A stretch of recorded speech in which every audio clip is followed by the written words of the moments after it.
Section 1. You will hear a man called Tim and a woman called Laura discussing preparations for their holiday. First, you have some time to look at questions 1 to 6.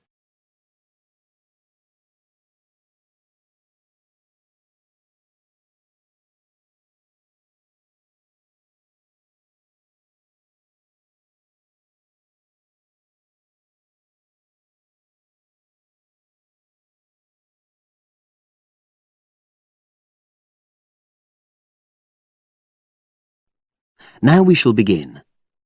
You should answer the questions as you listen, because you will not hear the recording a second time. Listen carefully and answer questions 1 to 6. Our plane tickets arrived this morning. It reminded me how much there is to do before we go. Let's write everything down, shall we, so we don't forget anything? Yes. And last time we went away, we almost forgot to collect our currency from the bank. So let's start with that. Good thinking. And wasn't there an appointment you said you'd got to cancel? Yes, the hairdresser. Thanks for reminding me. Can you write that down too? The shop will be closed now, but I'll do it first thing on Monday. OK. Then starting on Tuesday, we've got to take the tablets we got from the pharmacy. We really mustn't forget to do that. We're not protected against malaria till we've been taking them for at least 7 days. No, so that's really important. And what about shopping? There's still a few things we've got to buy the next time we're in town. We need some more sunblock, don't we? We've only got that factor 10 stuff. It won't be strong enough. I've already bought that. But what we do still need to get is sunglasses. The ones I've got aren't good enough, and I don't think yours are either. OK, I've noted that down. And I think I'm going to get another bag too, just a small one. We always seem to come back with more things than we take. Should we get an extra lock for our suitcase as well, just in case the one we've got breaks? They don't seem to last long. Yes, they are a bit flimsy. OK, right. Oh yes, and we need an adapter for our electrical things, your hairdryer and my shaver. The plugs on them are bound to be the wrong type. We could get one at the airport. They always have them there. Well, I'd rather get it beforehand, so I'm writing it down. And then I think that's it, isn't it? I think so, as far as shopping's concerned. But we also need to order a taxi to take us to the airport. We should do that well in advance. My sister left it too late and she had to take the train with that huge suitcase of hers. I know, she really struggled with it. Before you hear the rest of the conversation, you have some time to look at questions 7 to 10.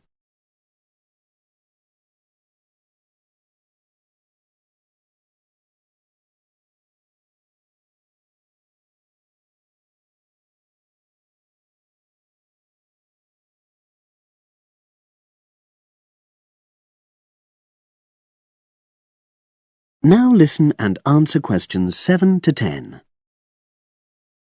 Now, let's see. Your mother said she'd come in regularly while we're away, so what do we want her to do? I'll write some instructions and we can give them to her tomorrow. Good idea. Well, the cat's the main thing. OK. Feed the cat. We ought to leave her the vet's details as well, just in case there's a problem. Yes. Have you got them handy? Hang on, I'm just looking. Yes, his name's Colin Jeffrey.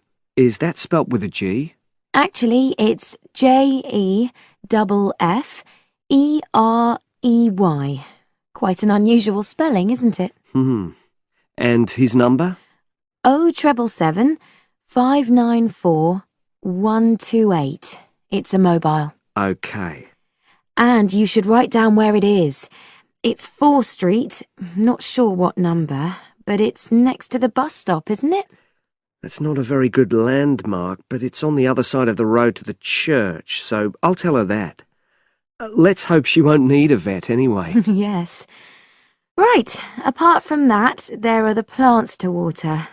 Ask her to make sure they don't dry out. Oh, yes. And I've already mentioned the problem with the boiler, and your mum said she'd come round to meet the heating engineer and let him in. Yes, it's a lot for her to do, but we really need to get the problem sorted out. And the earliest date I could get an appointment was April the 30th.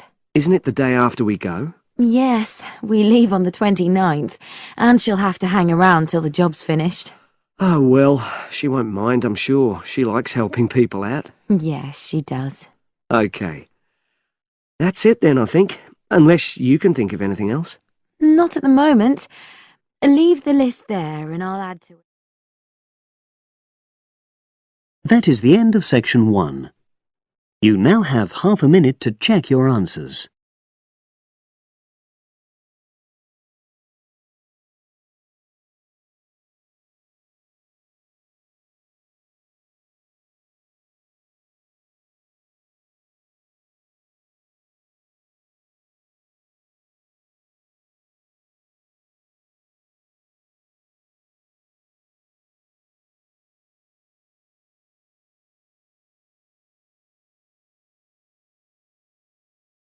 Now turn to section 2.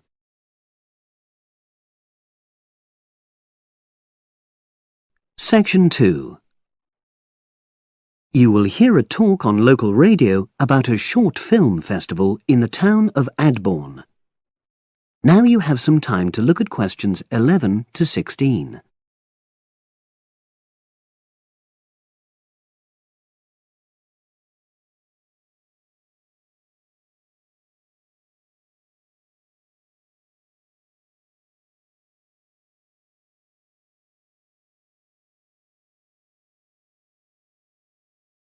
Now listen and answer questions 11 to 16. Today we're pleased to have on the show Fatima Johnson, who is the organiser of the Adborne Film Festival. Welcome, Fatima. Hello. Can you tell us a bit about the background to the festival and what it brings to the town? Well, the festival was started in 1996 by the then Mayor of Adborne, Joanne Smith. She wasn't a filmmaker herself. She'd actually been a very energetic tourism development officer for many years. But Adborne had run a classical music festival, which had been becoming less and less popular in recent years. Joanne was looking around for something to replace it, and to use funds allocated to it to promote something which local people can enjoy. Great. So, tell us about the festival nowadays. Well, it's held in the last 2 weeks of August every year, and short films from all over the world are shown in 3 places, in the theatre and our 2 cinemas. Several films are shown in 1 performance, and the whole thing lasts about 90 minutes. Tickets are very reasonably priced. Under 12s used to get in for 50p, but now we charge just £1, which is still very good value. £1.50 for students and £2.50 for everyone else. Performances are advertised all round town and also on our website, www.adbornefest.com. If you're interested in attending any performance, you can buy tickets online, of course. And you can also get them in the library, which is right next to the main shopping area. I'm afraid this year tickets are no longer available from either of the 2 cinemas because of restricted opening times. I understand you also run a film competition? Yes, for under 18s. We have a different theme every year.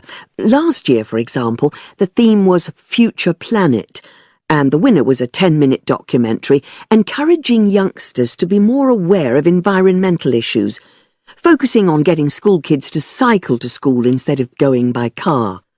This year, the theme is Sporting Nation, so there'll also be lots of ideas to choose from. Now, we're always on the lookout for new local talent, so if you live in the Adborne area and are under 18, you should have a go. We have an excellent prize every year donated by local businesses, shops, hotels, etc. This year, you can win a high-spec movie camera worth over £800.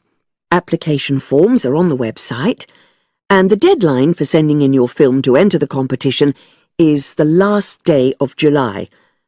It's May now, so you'll have the whole of June to be working on it.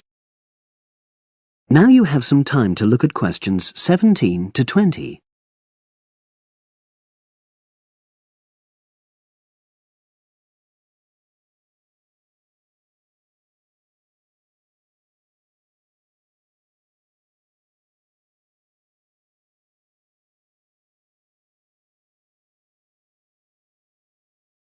Now listen and answer questions 17 to 20.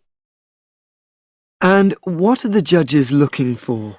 Well, although we choose very topical issues like the environment, we're not looking for propaganda, trying to get people to do something. Instead, we're looking for a new angle, a fresh way of looking at a theme. And of course, because it's a short film festival, it's not really about a fully worked story with well-rounded characters. It's more about good photography, conveying things visually. And who judges the films? A panel of 3 people who know a lot about film. We've used the same judges for many years, and we're very happy with their expertise. One thing we probably will change next year, though, is we want to add another class and another prize for older filmmakers. We'll keep it at a maximum of 10 minutes, though. The length works well for our festival.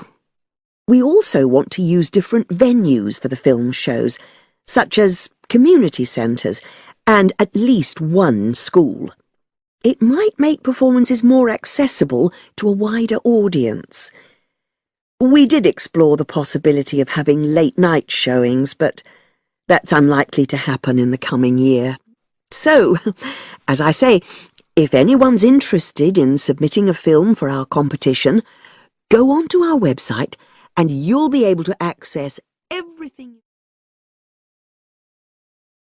That is the end of section 2. You now have half a minute to check your answers.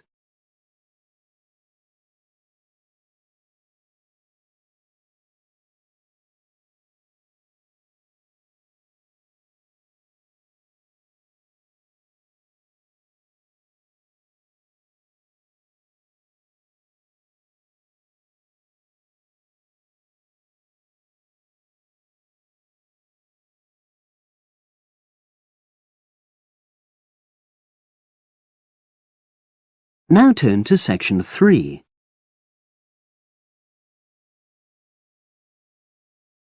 Section 3. You will hear 2 undergraduates doing a research methods course.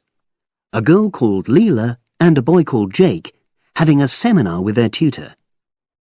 Now you have some time to look at questions 21 to 24.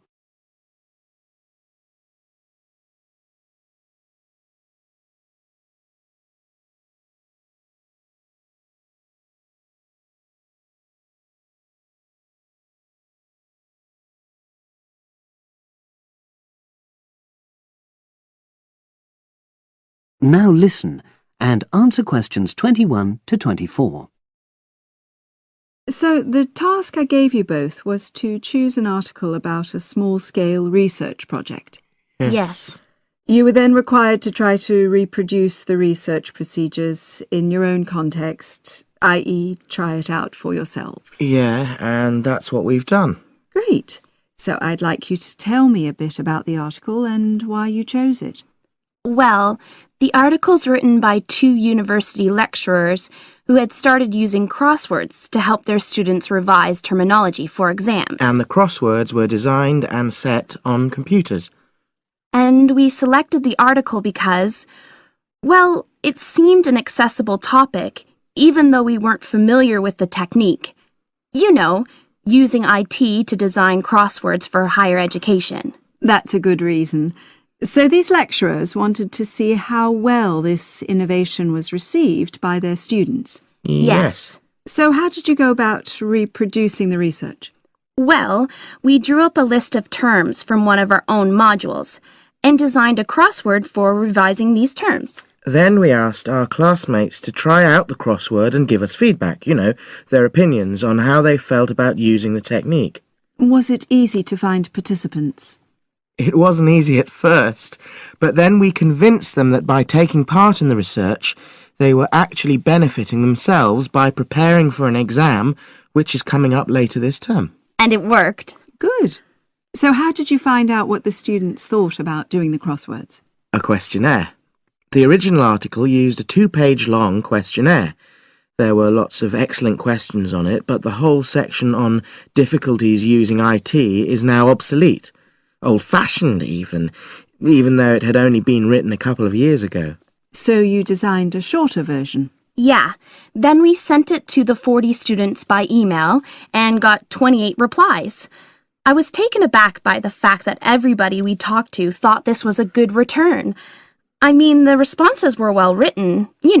People had taken a lot of care, but I was really disappointed with the low numbers. Yes, an important lesson to learn for an apprentice researcher. Yeah. Now you have some time to look at questions 25 to 30.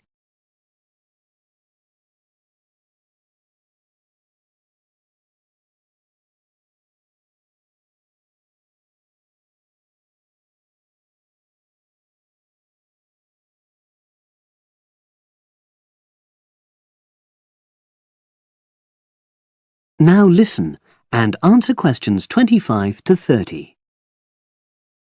So what results did you get? Well, basically, the responses were extremely positive.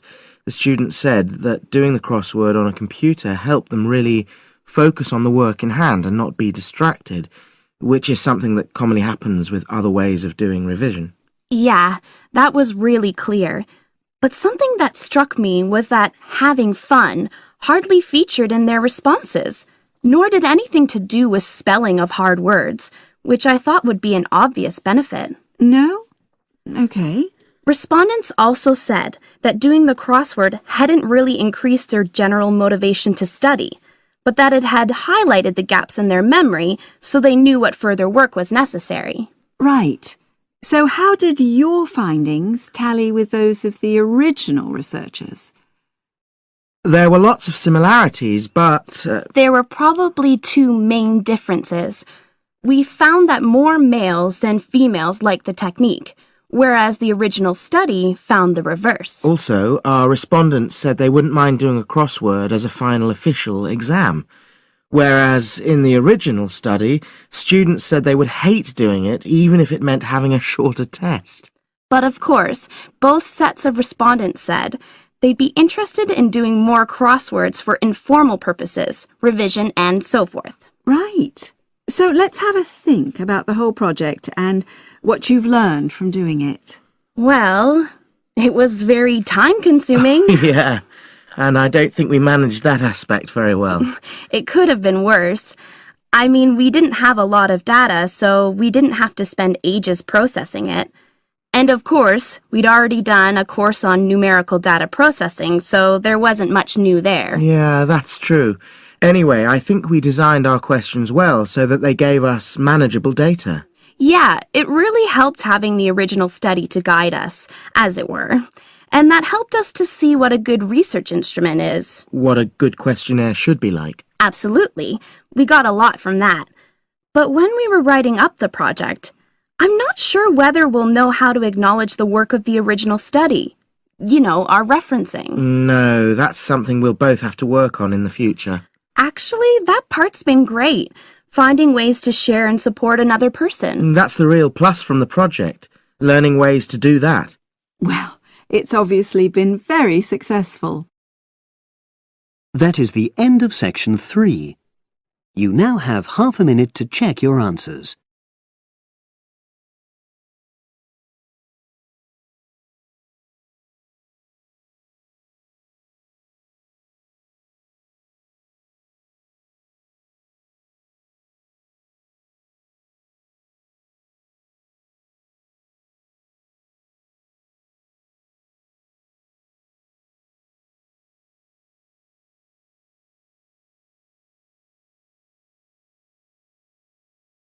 Now turn to section 4.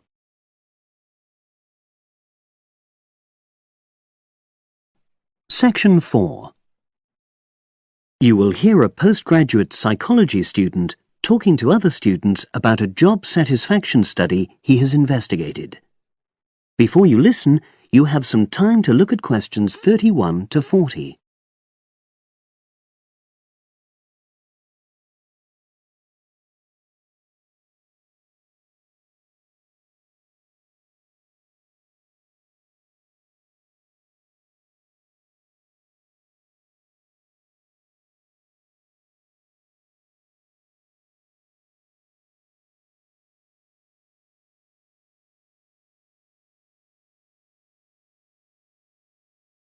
Now listen and answer questions 31 to 40.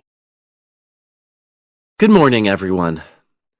For my presentation today, I'm going to report on an assignment that I did recently. My brief was to analyze the methods used in a small study about job satisfaction, and then to make recommendations for future studies of a similar kind. The study that I looked at had investigated the relationship between differences in gender and differences in working hours and levels of job satisfaction amongst workers. For this purpose, employees at a call center had been asked to complete a questionnaire about their work. I'll summarize the findings of that study briefly now. First of all, female full-time workers reported slightly higher levels of job satisfaction than male full-time workers. Secondly, female part-time workers reported slightly higher levels of satisfaction than female full-time ones did. On the other hand, male part-time workers experienced slightly less job satisfaction than male full-time workers. But although these results seemed interesting and capable of being explained, perhaps the most important thing to mention here is that in statistical terms, they were inconclusive. Personally, I was surprised that the findings hadn't been more definite, because I would have expected to find that men and women, as well as full and part-time workers, would experience different levels of satisfaction. So I then looked more carefully at the methodology employed by the researchers to see where there may have been problems. This is what I found. First of all, the size of the sample was probably too small.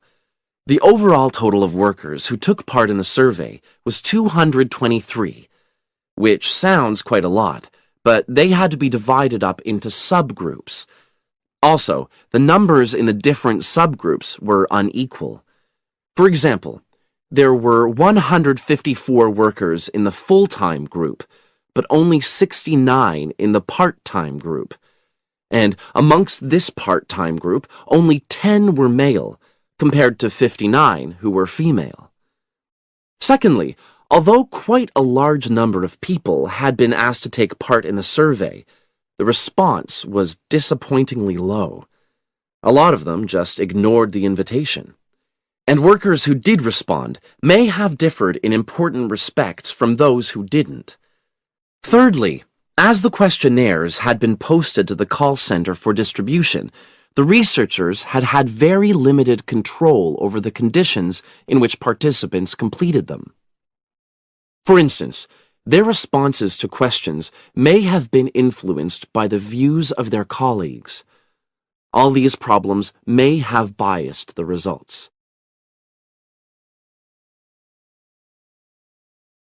In the last part of my assignment, I made recommendations for a similar study, attempting to remove the problems that I've just mentioned.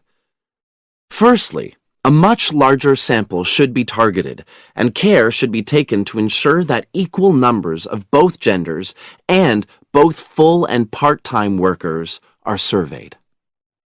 Secondly, the researchers should ensure that they are present to administer the questionnaires to the workers themselves. And should they require the workers to complete the questionnaire under supervised conditions so that the possibility of influence from other colleagues is eliminated.